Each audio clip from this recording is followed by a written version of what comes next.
কি খবর বন্ধুরা? আশা করি সবাই ভালো আছেন। আমিও বেশ ভালোই আছি। আমি আজকে যে গল্প লিখেছি সেটা হবে আমার লেখা সেরা গল্প, সত্যি কাহিনী। তো শুরু করি। আমার নাম জেসমিন, বয়স 23। আমার স্বামী রোমান, বয়স 28, প্রবাসী। আমাদের বিয়ের 25 দিনের মাথায় আমার স্বামী বিদেশে চলে যায়। তো কাহিনীটা ঘটেছে রোমান বিদেশে যাওয়ার 2 মাস পর। আমি কিছু কেনাকাটা করার জন্য মার্কেটে যাই। সেখানে কেনাকাটা করার পর বাড়িতে ফিরবো। ওই সময় হঠাৎ ঝুম বৃষ্টি শুরু হয়, আর বৃষ্টি থামার কোনো নামই নেই। এদিকে রাত প্রায় 8টা বেজে গেল। তাই সিদ্ধান্ত নিলাম ভিজেই বাড়ি ফিরবো। তাই একজন অটোরিকশাওয়ালাকে ডেকে বাড়ির উদ্দেশ্যে রওনা হলাম। বাড়ি থেকে মার্কেট প্রায় 25 মিনিট। আমরা পৌঁছাতে পৌঁছাতে প্রায় 9:20 বেজে গেল। দুজনেই ভিজে একাকার। তাই আমি রিক্সাওয়ালাকে বললাম, মামা, বৃষ্টি তো বেশি বেড়ে গেছে, আর এত ভিজলে তো তোমার জ্বর আসবে। একটু জিরিয়ে ভাড়াটা নিয়ে যেও।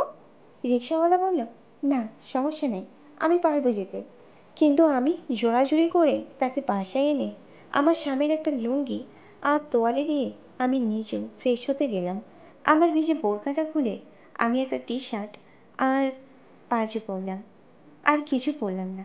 তারপর আমি রুমে গিয়ে দেখি মামাটা আমার স্বামীর লুঙ্গি পরে বসে আছে খালি গায়ে।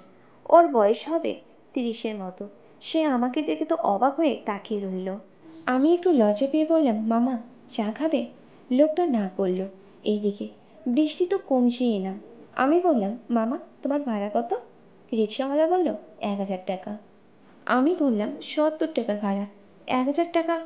কি পাগল নাকি?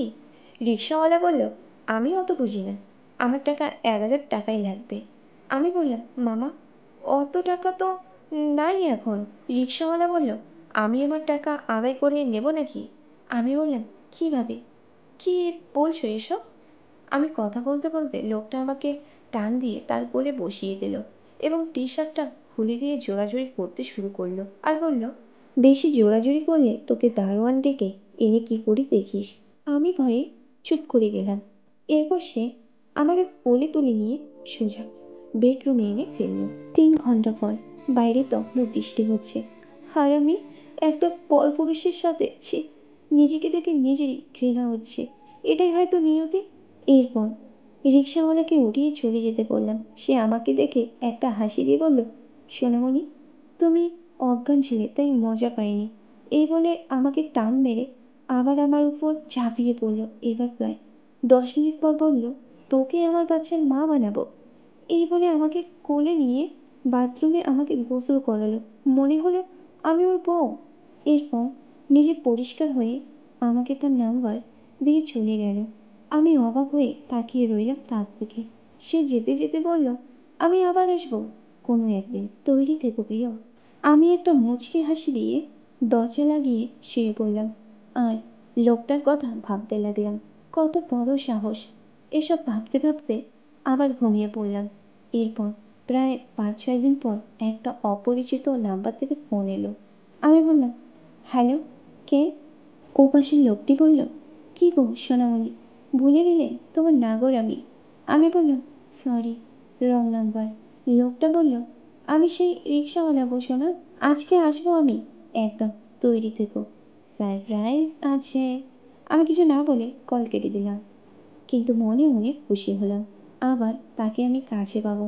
আমি রাতে ঠিকই একটা গোলাপি নাইটি পরে নিলাম আর বিরিয়ানি রান্না করে রাখলাম। প্রায় রাত 8টায় সে এসে কলিং বেল টিপল।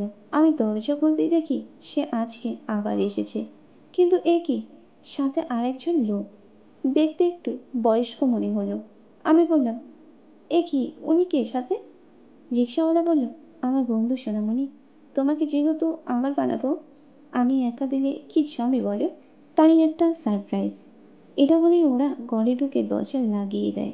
আমি তাদের খাবার দিই। খাওয়া শেষে ওরা দুজনই সিগারেট জ্বালালো, আমাকে কাছে ডাকলো। আমি যেতেই রিক্সাওয়ালা বলল, আমার মুখে সিগারেট দিয়ে বলল, টান দাও। আমি না দিতে চাইলাম, জোর করে দাঁড়ালো।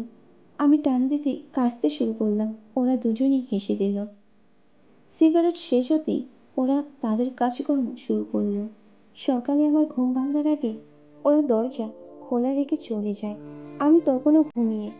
কিন্তু এখানে ঘটে ভয়ানক ঘটনা। দুধওয়ালা দুধ দিতে এসে দেখে দরজা খোলা, কোনো সাড়া শব্দ নেই। তাই সে ঘরে ঢুকে দেখে আমি গভীর ঘুমে। সে আর দেরি না করে দরজা বন্ধ করে সেও আমাকে। আমি তো ওকে দেখে অবাক। পরে ওর কাছ থেকে সব শুনে বললাম, আচ্ছা, এটাই প্রথম এবং এটাই শেষ। ও আমাকে আর কিছু না বলে চলে গেল। এভাবে প্রায় 2 মাস রিক্সাওয়ালা আমার সাথেই থাকতে লাগলো। মাঝের মধ্যে 2 জন, এমনকি 3জনও আমার ঘরে এসেছে। এর মধ্যে আমি জানতে পারি আমি প্রেগনেন্ট।